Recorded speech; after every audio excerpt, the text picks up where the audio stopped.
سرکار غوث ایک بڑا بھیانک دور آتا ہے، بہت سے حافظ ہو گئے، لیکن حافظ ہونے کے بعد لائن سے ہٹ گئے، عالم ہو گئے، عالم ہونے کے بعد لائن سے ہٹ گئے، فقیہ ملت حضرت مفتی جلال الدین احمد صاحب ابجدی کا ایک جملہ سناؤں اور اس کے بعد میں اپنی تقریر شروع کروں۔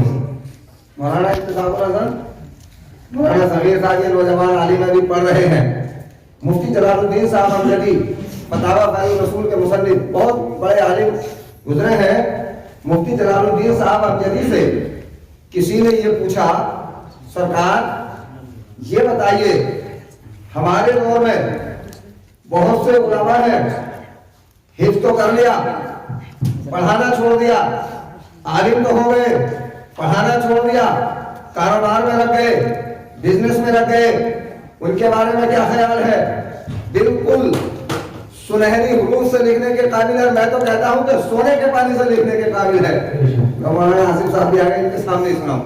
مفتی جلال الدین صاحب کا فرمان، پوچھا حضور حافظ ہو گئے، پڑھانا چھوڑ دیا، قاری ہو گئے، پڑھانا چھوڑ دیا، عالم ہو گئے، پڑھانا چھوڑ دیا، دنیا کے کاروبار میں لگ گئے، ان کا کیا ہوگا؟ تو مفتی جلال الدین صاحب امجدی نے ارشاد فرمایا کہ جو عالم ہونے کے بعد پڑھانا چھوڑ دے یا جو قاری حافظ ہونے کے بعد پڑھانا چھوڑ دے اور دنیا کی کاروبار میں لگ جائے تو اس کی مثال ایسی ہے، دو جانور ہوتے ہیں ہمارے معاشرے میں، ایک ہوتی ہے بھینس، ایک ہوتی ہے گھوڑی۔ حضرات گرامی، بھینس وہ اچھی ہوتی ہے جو دودھ زیادہ دیتی ہے، گھوڑی وہ اچھی ہوتی ہے کہ جس کی چال اچھی ہوتی ہے۔ وہ عالم جو پڑھانا چھوڑ دیتا ہے، وہ عالم جو پڑھانا چھوڑ دیتا ہے، وہ حافظ جو پڑھانا چھوڑ دیتا ہے، وہ قاری جو پڑھانا چھوڑ دیتا ہے، وہ اس بھینس کی طرح ہے جس کی چال تو بہت اچھی ہے، دودھ بالکل نہیں دیتی، یا اس گھوڑی کی طرح ہے کہ جو دودھ تو دیتی ہے لیکن چال اچھی نہیں۔ بھینس کا دودھ چاہیے، گھوڑے کی چال چاہیے۔ تو جو پڑھ پڑھ کے دین سے الگ ہوتے چلے جا رہے ہیں، اس لیے میں نے یہ دعا کی ہے، مولا انہیں علم دین کی خدمت کرتے رہنے کی توفیق عطا فرما۔ اور یہ ہمارے علماء، ہمارے منشی جی بیٹھے ہیں، کمیٹی والے تمام حضرات بیٹھے ہیں۔ مدرسہ چلانا اس دور میں، مولانا آصف صاحب تو کہہ رہے تھے کہ حافظ ہونا لوہے کی طرح چبانے جاتا ہے، اس سے بھی کٹھن۔ میں یہ سمجھتا ہوں کہ حافظ ہونا بہت آسان ہے، مدرسہ چلانا بہت کٹھن ہے۔ اور تیز دماغ کا آدمی بھی بالکل ٹھنڈا پانی ہو جاتا ہے۔ ہمارا دماغ بھی بہت تیز ہے، غصہ بھی ہے، لیکن مجھے جملہ یاد آ رہا ہے، اس مدرسے کے بانی، اس مدرسے کے سرپرست حضور مفتی اعظم راجستھان حضرت مفتی آشفاق حسین صاحب قبلہ علیہ رحمت و رضوان کا اسی میری والی درسگاہ میں بیٹھ کر حضرت نے کہا، قاری معراج مدرسہ چلانا ہو تو غصے کو اپنے گھر رکھ کے آیا کرو۔ وجہ مولانا آصف صاحب، حافظ شمسل صاحب، حافظ بلبوئی اگر مدرسے میں کہیں چندہ کرنے چلے گئے تو کوئی یہ بھی تو کہہ سکتا ہے کہ یہ تو مولویوں نے اپنا ڈھول سے نکال رکھا، کوئی یہ بھی تو کہہ سکتا ہے کہ یہ تو اسی کا کھا رہے ہیں۔ مگر میرے بھائی، بڑے خوش نصیب ہیں وہ لوگ جو مدرسے کی تنخواہ سے یا اس پیسے سے اپنا گزارا کر رہے ہیں، ورنہ ایک اشارہ میں آپ یہ سمجھ لیجئے، آج میں کسی کی بات کا مخالف نہیں، لیکن توجہ دلانا چاہتا ہوں، آپ کا بیٹا حافظ قرآن بنا ہے، توجہ دلانا چاہتا ہوں، آج ہمارے معاشرے میں سب سے زیادہ پکڑ کس چیز کی ہوتی چلی جا رہی ہے؟ ہمارے منشی جی تشریف فرما ہے، اگر کسی کا بیٹا سرکاری نوکر ہو گیا تو پھٹا جا رہا ہے، سرکاری نوکر ہو گیا، لفظ تو دیکھو، نوکر وہ بھی سرکاری نوکری کے لیے بھاگ رہا ہے۔ ایک مولانا سے کسی نے کہہ دیا، ہمارے استاد ہیں مولانا سردار صاحب، ان سے کسی ماسٹر صاحب نے یا کسی نے کہا، مولانا تو فطرے کی تنخواہ لے رہے ہیں، معاذ اللہ۔ ارے بھائی مدرسے میں تو فطرہ بھی آتا ہے، صدقہ بھی آتا ہے، زکات بھی آتی ہے۔ تو بابو بھائی، مولانا سردار صاحب نے کہا تمہیں کہا یہ تنخواہ مل رہی ہے؟ ماسٹر صاحب رحمت سرکار سے ملتی ہے. سرکار سے تمہیں وہ پیسہ بھی ملتا ہے جو رنڈیوں سے ٹیکس میں آتا ہے. سرکار سے تمہیں وہ پیسہ بھی آتا ہے جو شراب کا ٹیکس آتا ہے. سرکار سے تمہیں وہ پیسہ بھی آتا ہے جو جتنے بھی غلط کام ہیں ان سب پیسوں سے آتا ہے. لیکن بفضل ہی تعالیٰ اگر کسی مولوی کو تنخواہ ملتی ہے تو وہ اس مال سے ملتی ہے کہ اس کے مال کو بھی صاف کر دیتا ہے, مدرسے کے کام کو بھی اچھا کر دیتا ہے. یہی تو عالم آج بتائیں گے. میں آپ حضرات سے بتا رہا تھا, آج ہم یہاں پر بیٹھے ہیں آپ حضرات مدرسے, یہ میں اس لیے کہہ رہا ہوں کہ مدرسہ چلانا کتنا کٹھن ہے. مدرسے چلانے والے چاہے وہ کمیٹی والے ہوں, معاونین ہوں, طلبا ہوں, ان سب کے لیے مبارکبادی ہے. وہ نبی کے دین کے کام کو چلا رہے ہیں, نبی کے دین کا کام چل رہا ہے. اللہ کے پیغمبر سے کسی نے پوچھا تھا آقا حضرت موسیٰ علیہ السلام کے دین کو چلانے کے لیے تو سینکڑوں انبیاء کرام آئے, حضرت عیسیٰ کے دین کی تبلیغ کے لیے تو سینکڑوں حوالی تھے. اے آقا آپ کے بعد نبوت کا دروازہ تو بند ہے, اب کوئی نبی نہیں آئے گا, اب کوئی نیا نبی نہیں آئے گا. آقا یہ اتنے بڑے دین کا کام کیسے چلے گا؟ میرے آقا صلی اللہ علیہ وسلم نے ارشاد فرمایا علماء امتی کامیاب بنی اسرائیل, لوگوں گھبرانے کی ضرورت نہیں ہے. جو کام بنی اسرائیل کے انبیاء کرتے تھے میری امت کے علماء کریں. حضرات ابھی ہمارے مولانا سمیر صاحب تقریر کر رہے تھے, شرماتے تقریر کر رہے تھے. یہ پہلی بار پڑھا کیا جو حدیث پاک میں سنائی میں اسی کی تھوڑی تشریح کر دوں. حدیث حافظ قرآن کے بارے میں علماء کرام توجہ فرمائیں. حافظ وہ حافظ کے جس نے پڑھا اور اس پر عمل بھی کیا. ان کی بات نہیں ہے کہ جو حافظ تو ہو گئے لیکن نماز نہیں پڑھتے, حافظ تو ہو گئے جب تک امامت کی ڈیوٹی پہ ہے تو نمازی بھی ہے, گھر آئے تو ٹوپی بھی جیب میں رکھ لی. ان کی بات نہیں ہے. بات ان کی ہے جو حافظ بھی ہے, عامل بھی ہے, عمل بھی کرتے ہیں, نمازوں کے پابند بھی ہیں اور لوگوں کو بھلائی کا حکم بھی دیتے ہیں. حضرات کرام ایک حدیث پاک میں آئے ایک حافظ قرآن اپنی نسل کے 400 لوگوں کو جنت میں لے کر جائے گا. ان 400 لوگوں کو جنت میں لے کر جائے گا جن کے اوپر جہنم واجب ہو چکا تھا. اللہ رب العزت کی بارگاہ میں بروز قیامت عرض کرے گا مولا میرے لیے کیا ہے, تو پروردگار عالم ارشاد فرمائے گا اے حافظ, اے میرے بندے قرآن کریم کی تلاوت کر, اقرا ورتقی, اقرا ورتقی. جنت بہت بڑی ہے, بہت بڑی ہے. اللہ نے ارشاد فرمایا بڑھتا جا, بڑھتا جا, بڑھتا جا, چلتا جا. جتنے منزلوں پر تو چل جائے گا, جہاں تک تو چلا جائے گا وہاں تک کی جنت ہے. حافظ کیسے پڑھوں؟ کئی طریقے ہوتے ہیں. حضر کے ساتھ بھی پڑھا جاتا ہے, تدبیر کے ساتھ بھی پڑھا جاتا ہے, ترتیل کے ساتھ. تو اللہ ارشاد فرمائے گا ترتیل کے ساتھ پڑھ, ٹھہر ٹھہر کے, آرام آرام سے, آرام آرام سے. یہ بیٹھے مولانا آصف حافظ شمس الحسن, ان حضرات سے پوچھو کہ ترتیل کے ساتھ اگر قرآن کریم کو پورے قرآن کو پڑھو گے تو کتنے گھنٹے میں, جتنے گھنٹے میں پڑھا جائے گا پھر یہ حساب لگا لو اتنے گھنٹے میں کتنا پیدل چلے گا.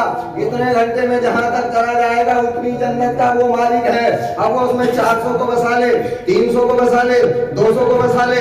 برادران ملت اسلامیہ آج آپ کا بیٹا حافظ قرآن بنا ہے, اللہ کی قسم اب تو مرتبہ اس کے قدموں میں ہے. کل وہ شام کی جامع مسجد ہوگی, یہی رضا الحسن ہوگا, یہی بچہ ہوگا, مصلی پر کھڑا ہوگا. تو حضرات گرامی اس کے دادا اس سے محبت بہت کرتے ہیں, لیکن دادا میں اتنی ہمت نہیں ہے کہ نماز میں کھڑے ہو کر یہ کہہ دے پیچھے اپنے پوتے کے. باپ میں اتنی ہمت نہیں ہے جو کھڑے ہو کر یہ کہہ دے پیچھے اپنے بیٹے کے. جب پیچھے کھڑا ہوگا تو باپ کو بھی کہنا ہوگا پیچھے اس امام کے, دادا کو بھی کہنا ہوگا پیچھے اس امام کے. یہ رتبہ کہاں سے ملا؟ یہ بچہ جو شیام پور کی گلیوں میں ٹہلتا تھا, وہ جملہ تمہیں بتاؤں گا نہیں جو اس نے مجھ سے بتایا تھا. یہ شیام پور کی گلیوں میں ٹہلتا تھا, کل کیا پڑھتا تھا وہ نہیں دیکھا جا رہا ہے, آج کیا پڑھتا ہے یہ اسٹیج پر کھڑے ہو کر نبی کی نعت پڑھتا ہے، یہ مصلی پر کھڑے ہو کر اللہ کا کلام پڑھتا ہے، اور بخدا اللہ کی قسم اللہ نے بڑی اچھی آواز سے بھی نوازا ہے۔ برادران ملت اسلامیہ، اللہ نے اس کی تقدیر کو بدل دیا۔ اب یہ مصلی پر کھڑا ہے، اب یہ کسی اسٹیج پر کھڑا ہے، اب یہ کسی مسجد میں ہے، کسی مدرسے میں ہے۔ اللہ اکبر جب پڑھے گا تو آپ کو پڑھنے سننے میں بڑا مزہ آئے گا۔ برادران ملت اسلامیہ، اور میں یہ کہہ رہا ہوں، مولانا محمد آصف صاحب کہہ رہے تھے، ایک حافظ، مطلب میں تو اپنے اسٹاف میں بھی یہ کہتا ہوں، آج کے دور میں اگر 1 کروڑ روپے خرچ کر کے ایک عالم پیدا ہو جائے تو سستا ہے۔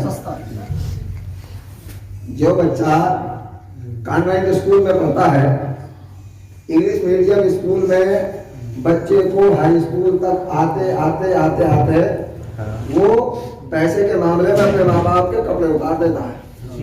مہنگائی کی ہے، بچہ پڑھ رہا ہے، 3 ٹیوشن لگا دیے۔ ٹیوشن کیمسٹری والے سر کہتے ہیں 2000 روپے مہینہ، فزکس والا کہتا ہے 2000 روپے مہینہ، بایولوجی والا کہتا ہے 2000، بوٹنی والا کہتا ہے 2000، انگلش والا کہتا ہے 2000۔ اگر بچے کو پڑھانا ہے تو اپنی زمین جائیداد ساری ماسٹر صاحب کے انتظام کرنا پڑے گی۔ برادران ملت اسلامیہ، ہائی اسکول تک آتے آتے پھر اعلیٰ ڈگری حاصل کرے گا۔ ڈگری حاصل کرنے کے لیے حضرات گرامی سب کچھ ہو رہا ہے، کرم ہے پروردگار عالم کا۔